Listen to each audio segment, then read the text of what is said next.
español para atacar a Portugal, ¿no? Esa era la orden, ¿no? Esa era la orden. Ahí está justamente, bueno, hay unos iconos que nos dicen lo siguiente, por ejemplo, bien pensado Napo, y así te traigo que claro, bien pensado, ¿por qué? Porque obviamente si él firma un tratado con Carlos IV de que le dé permiso para cruzar, ¿no? Profesor, por España, de manera indirecta, si él quería, podía quedarse en España, y eso es lo que va a suceder en realidad, ¿no? Como ningún soldado se opuso a que las tropas de Napoleón ingresen a España, Napoleón aprovechó esa oportunidad para quedarse en el territorio español, pues, aun cuando eso no era el trato, ¿no? Mira lo que dice acá, justamente acá dice algo, ¿no? Aprovecharé para anexar España a mi territorio y así expandir la dinastía Bonaparte, ¿no? Napoleón, entonces, bien pensado su movimiento, ¿no? Había firmado un tratado con el rey Carlos IV, Fontainebleau, supuestamente le dijo, ¿no? Este tratado es para castigar a Portugal, no era para castigar a Portugal, pues, era también para apoderarse del territorio español, ¿no? Y de esa manera expandir ya, ¿qué cosa? El poder de Francia, pero sobre todo la dinastía de él, ¿no? La dinastía Bonaparte. Pregunta hasta acá. ¿Cómo crees tú que reaccionaría el pueblo de España y los militares españoles cuando se dieron cuenta de las verdaderas intenciones de Napoleón Bonaparte? Levanta tu manito. A ver, vamos a ver por acá. Vamos a ver por acá y tenemos aquí. No aparece nadie. Ahí está. Te escucho, señorita Cubas. Adelante. Pues van a querer explicaciones y también si no hay explicaciones van a querer guerra, van a querer atacar, van a decir, no, ¿cómo pudiste? Nosotros teníamos un tratado, es como que nosotros nos pusiéramos en sus zapatos. Imagínense que así que te traicionen y sus intenciones que te digan, no, ¿cómo pudiste? Teníamos un trato, tienes que respetarlo y no lo respetó. Querrán Claro, guerra y también quieren explicaciones. por supuesto. En realidad, muy bien, Cubas, ¿no? ¿Alguien más por ahí? ¿Cómo reaccionó? La pregunta es, ¿cómo crees que reaccionaría el pueblo español cuando observa las verdaderas intenciones de Napoleón de quedarse en territorio español? A ver, Castro Portal, te escucho. Bueno, profesor, como dijo mi compañera Cubas, tiene razón. Si el pueblo se enterara de que Napoleón está haciendo cosas que no han así, han tratado de hacer, se enojarían. Si yo estuviera en esos zapatos, no, yo no hubiera hecho eso. Hubiera hecho como el trato eh, que como las cosas debían ser. O sea, que no atacar o hacer otras cosas que no debo hacer. Muy bien, pequeño. ¿Alguien más con la manito levantada? A ver, está ahí la señorita Cielo Gabriela Núñez Maceo, te escucho. Bueno, definitivamente los españoles se enojaron porque Napoleón solamente dijo que iba hacia Portugal y España, pero estaba de paso. Entonces, pero dio las órdenes de establecer sus campamentos allí en España. Entonces ya los españoles iban a hablar. Correcto, profesor, definitivamente lo que se ve acá es la capacidad que tenía Napoleón para Entonces se engañar, dieron ¿no? cuenta. Sí, sí, sigue, no te preocupes, sigue. Bueno, aquí ya los soldados franceses torturaban y asesinaban españoles cuando creían que nadie miraba. Eso ya lo había leído un poco. Y los torturaban y se quedaban con sus cosas. Entonces los españoles inventaron también guerrillas, hacerles emboscadas a los soldados y así se iban armando guerras civiles.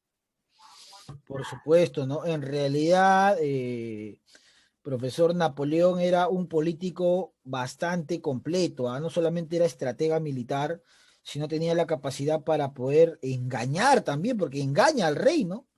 Le hace creer y le dice, bueno, yo solamente voy a pasar por tu territorio para ir a Portugal, contigo no tengo ningún problema, ¿no? Entonces el rey de manera inocente le cree, pues, y hay que ser bien monce para creerle a un militar tan ambicioso como Napoleón. Entonces el rey firma el tratado, por eso es que el pueblo también se rebela contra el rey, ¿ah? Hay un sector del pueblo que dice el rey nos ha engañado, ¿no? Nos ha abandonado, ¿no? Pero más que nada el pueblo se revela y el pueblo va a luchar por su propia soberanía, pues. No van a aceptar ser invadidos y sobre todo más adelante ser gobernados por un francés, porque Napoleón no solamente ordena la invasión a Portugal y a España, sino que también va a ordenar que un rey francés gobierne España, ¿no? Vamos a ver justamente por acá. Tenemos un episodio que en historia se le llama Motín de Aranjuez, ¿no? Aranjuez es una ciudad española y la palabra motín tiene que ver con un levantamiento, con una, profesor, una especie de rebeldía de parte del pueblo, ¿no? Y acá tenemos lo siguiente. El pueblo pide la abdicación de Carlos, claro, pues. Ahí está lo que te dije, ¿no? El pueblo se decepcionó de su rey, porque una de las cosas que hace el rey, o que debería hacer un rey, es preocuparse por su pueblo, ¿no? Por el bienestar de su pueblo. Y se ve claramente en la actitud de este rey que lo que más o lo que menos le interesa era su pueblo, ¿no? Fue engañado por Napoleón y bueno, profesor, el pueblo dice, este no nos representa, y cuando pide la abdicación es que el rey renuncie, ¿no? Que el rey renuncie y le dé el poder a su hijo, Fernando VII. El pueblo mismo se rebela contra el rey y dice, eres un incapaz, un cobarde, entrégale el poder mejor a tu hijo Fernando VII, ¿no? El motín de Aranjuez es entonces, ¿qué cosa, profesor? El momento en el cual los mismos españoles se van a rebelar a los franceses, ¿no? ¿Por qué? Porque los franceses ingresaron a España, los soldados, que iban rumbo a Portugal, pero en el proceso entraban a los pueblos y buscaban comida, se robaban los animales, las cosechas de los campesinos, violaban a las mujeres y todo un montón de cosas, pues hacían abusos en España, ¿no? Entonces el pueblo se rebela contra eso, se enfrentan a los franceses y piden que Carlos IV le entregue la corona a su hijo Fernando VII, ¿no? Todavía ambos de la dinastía Borbón, todavía ambos era, bueno, Carlos todavía era rey del Perú, porque el Perú era una colonia en esta época, virreinato del Perú, y Fernando, bueno, todavía era príncipe que se iba a convertir en rey porque el pueblo así lo pedía, ¿no? Motín de Aranjuez. Ahora, Napoleón hace una movida estratégica también, pues. Napoleón, bien astuto Napoleón, ¿ah? Pues digo, no solamente era un militar muy bueno, sino era un político sagaz, ¿no? Napoleón cita al padre y al hijo, ¿no? ¿A quién? A Carlos IV y a Fernando VII los cita en Bayona, ¿no? Los llama a Bayona, donde estaba Napoleón, ahí los cita a ellos. ¿Y por qué se llama la farsa de Bayona? Porque hay una jugada que hace Napoleón Bonaparte, pues. Napoleón sabía que el pueblo español no iba a aceptar la invasión francesa y sabía que la única forma quizás de convencer al pueblo es con un rey, pues. Entonces Napoleón, ¿qué hace? Llama a los dos, al hijo Fernando, ¿no? Y llama a su padre Carlos IV, ¿no? Y obliga, ¿qué cosa, profesor? Obliga lo siguiente. Carlos IV le había entregado ya la corona a Fernando VII, ¿no? Según profesor en el motín de Aranjuez. Entonces el nuevo rey ya era prácticamente Fernando VII. Pero Napoleón lo llama a Bayona supuestamente para conversar, para solucionar el problema, pero en Bayona el rey Fernando VII es hecho prisionero por Napoleón, ¿no? Napoleón lo atrapa, lo captura y lo hace prisionero al rey, ¿no? Ahí está la farsa de Bayona, ¿no? ¿Y qué significaba eso? Que Napoleón Bonaparte va a obligar a que Fernando VII, profesor, le entregue esa corona ¿a quién? Al hermano de Napoleón, pues. ¿Quién era el hermano de Napoleón? José Bonaparte, ¿no? O sea, Napoleón lo planeó todo muy bien, ¿ah? Dijo, ah, ya, el pueblo se ha rebelado y le han quitado el poder a Carlos IV. Carlos IV lo ha entregado a su hijo, Fernando VII, y ahora yo no le voy a arrebatar, decía Napoleón, el poder. Yo voy a hacer que el mismo rey le entregue el poder a mi hermano, ¿no? José Bonaparte, que era hermano de Napoleón Bonaparte. Y eso fue lo que sucedió. Ahora, la pregunta es, ¿cómo pudo hacer Napoleón para obligar, ¿no?, a que, profesor, el nuevo rey, Fernando VII, entregue la corona? Fácil, ¿no? Lo va a presionar, lo va a asustar, que si no entregaba la corona, el ejército francés no solamente iba a invadir España, sino que iba a someter España, profesor, a todo el poder de Francia. Atemorizado el rey, decide entregar la corona, pues, ¿no? Él quiere vivir todavía y entrega su corona a José Bonaparte. Por lo tanto, Napoleón va a coronar un nuevo rey, pues. José Bonaparte, y se convertirá en rey de España. José Bonaparte, también conocido como el Pepe Botella, ¿no? Así lo llamaban todos. El Pepe Botella, ¿no? A este José Bonaparte. Ahí está justamente. Ahora dice, posición del pueblo. Pregunta, ante esta situación que estamos viendo, ¿cómo crees tú que reaccionó el pueblo español cuando se enteró de que su nuevo rey, ¿no? Fernando VII, a quien creían que iba a ser más valiente que su padre, ha entregado la corona a un francés y que ahora Francia sería sometida, gobernada por un rey extranjero? ¿No? Es como decir el Perú que sea gobernado por un presidente chileno, algo así. Pregunta, ¿cómo crees que reaccionaría el pueblo? Levanta la manito y te escucho. Cubas, adelante Cubas, te escuchamos. Los españoles lo verían como una traición. Es que los dos países están peleados y que el mismo rey de ese país le dé, lo verían como una gran traición a su pueblo y a su patria. Perfecto, los españoles lo verían como una gran traición a su pueblo y a su patria. ¿Y cuál sería la reacción de los españoles en todo caso ante esta situación? A ver por ahí. Núñez Maceo, te escucho. Yo digo que sentiría mucha indignación ya debido a que su rey es un cobarde prácticamente porque no ha querido luchar ni nada contra los españoles, contra los franceses, digo. Claro, profesor, volverían a sentir mucha frustración, mucha decepción, porque verían nuevamente a un rey cobarde, ¿no? Nuevamente verían que su rey es un cobarde, que no tiene la capacidad de enfrentarse, ¿no? Toda esa situación. Muy bien, señorita, excelente. Entonces regresamos por acá. Profesor, ¿cuál fue la posición del pueblo? Bueno, acá tenemos, pues, fidelistas, ¿no? El pueblo se va a agrupar en dos bandos, ¿ah? Por un lado, los fidelistas, los que están fieles a Fernando VII, los que dicen, no, el rey no nos pudo abandonar, hay que luchar por nuestro rey, ¿no? Y deciden luchar por el rey español, pues, ¿no? Son fieles todavía. Versus, hay algunos españoles que sí se voltean, ¿eh? Y dicen, no, mejor hay que obedecer a nuestro nuevo rey, si no nos pueden matar, nos puede ir mal, y los que se voltean son llamados los afrancesados, ¿no? Los afrancesados, porque ellos decidirán apoyar al nuevo rey, pues, José I llamado Bonaparte, ¿no? Pepe Botella. José I es el hermano de Napoleón Bonaparte y es conocido como el Pepe Botella, así lo llaman, ¿ah? El Pepe Botella. ¿Por qué lo llaman el Pepe Botella? Porque se decía que era un rey que le gustaba mucho el alcohol, pues, ¿no? El alcohol, ¿no? Era medio borrachito nuestro amigo del Pepe Botella, ¿no? Alcohólico. Entonces, profesor, la posición del pueblo estaba girando en torno a eso. Apoyar a Fernando VII o apoyar a José Bonaparte.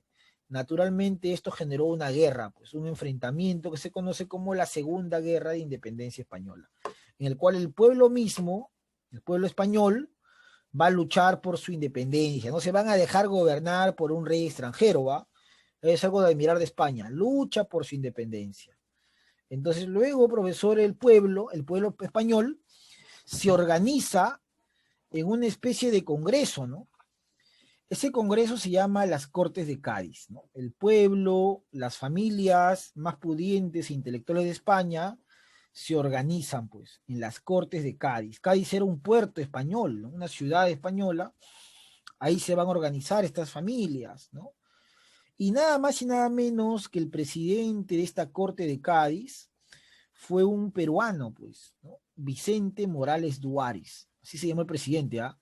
Para que veas que algunos criollos, es decir, algunos españoles que habían nacido en América, también tuvieron participación en estas Cortes de Cádiz, ¿no? Vicente Morales Suárez había nacido en el Perú y fue invitado a estas Cortes, ¿no? Ahora, profesor, ¿estas Cortes para qué se reúnen en España? Porque tienen un carácter fidelista. ¿Qué significa fidelista? Vamos a apoyar al rey, ellos decían, ¿no? Vamos a apoyar al rey, vamos a ver la manera de expulsar a los franceses, ¿no?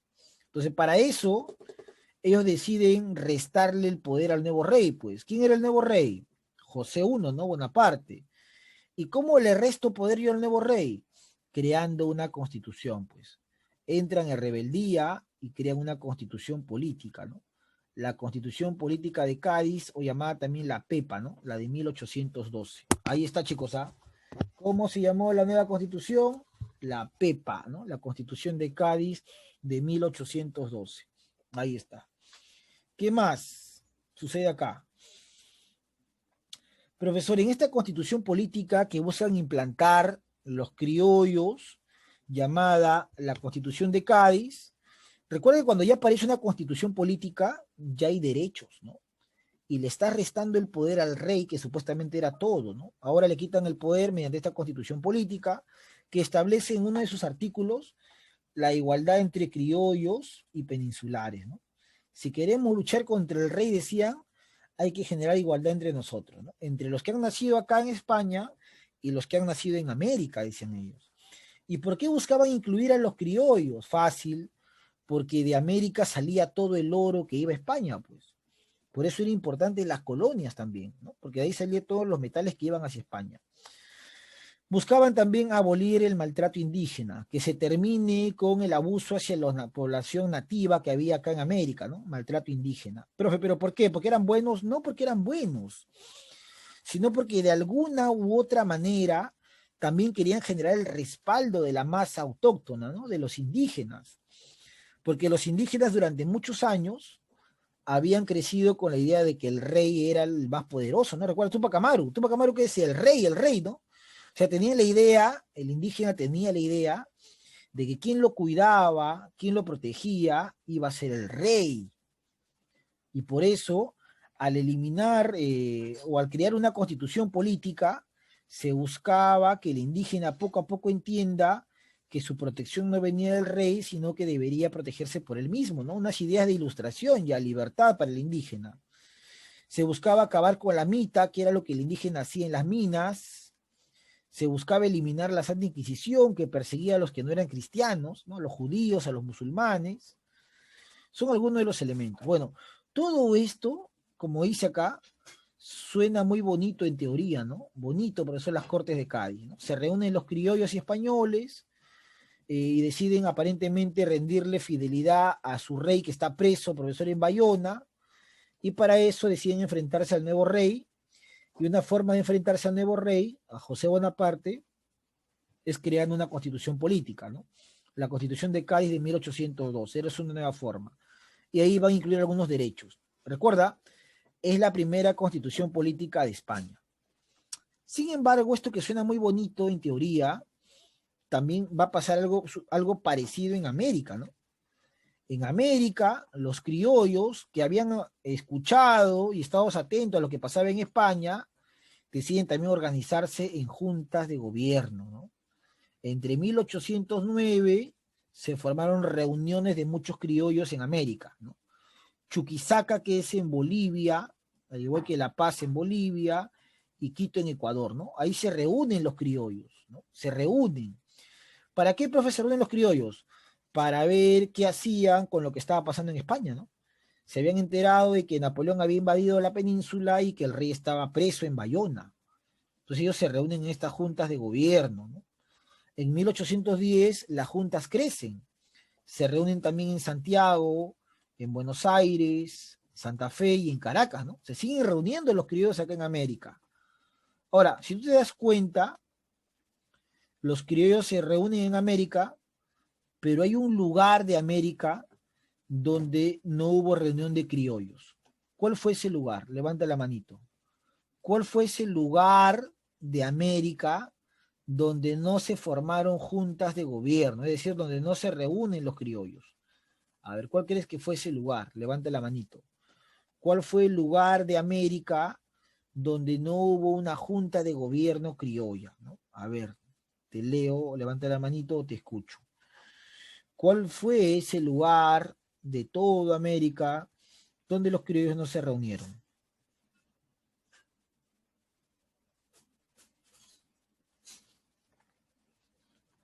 A ver, observa, ¿no? Observa, tú puedes observar ahí el material y te puedes dar cuenta que hay un lugar de toda América donde los criollos no se reúnen. ¿Cuál es?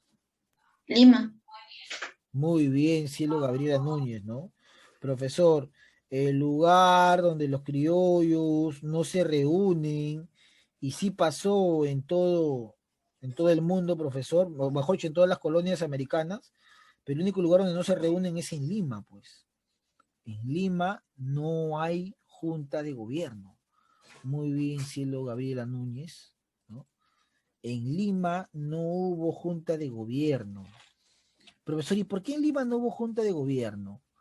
Porque Lima era el lugar más poderoso del virreinato. Era el lugar donde vivían los criollos que durante muchos años, por no decir todo el virreinato, se habían beneficiado con el comercio, ¿no? El puerto del Callao era el más importante. Y ahí no se reúnen porque ahí estaban, entre comillas, la gran mayoría de la población a favor del rey, ¿no?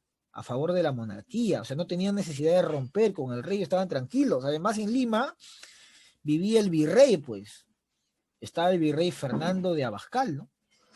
Y Fernando de Abascal recibe dinero de los comerciantes, de los criollos de Lima, del puerto del Callao, para contratar soldados y enfrentarse a las juntas de gobierno, ¿no? ¿Por qué?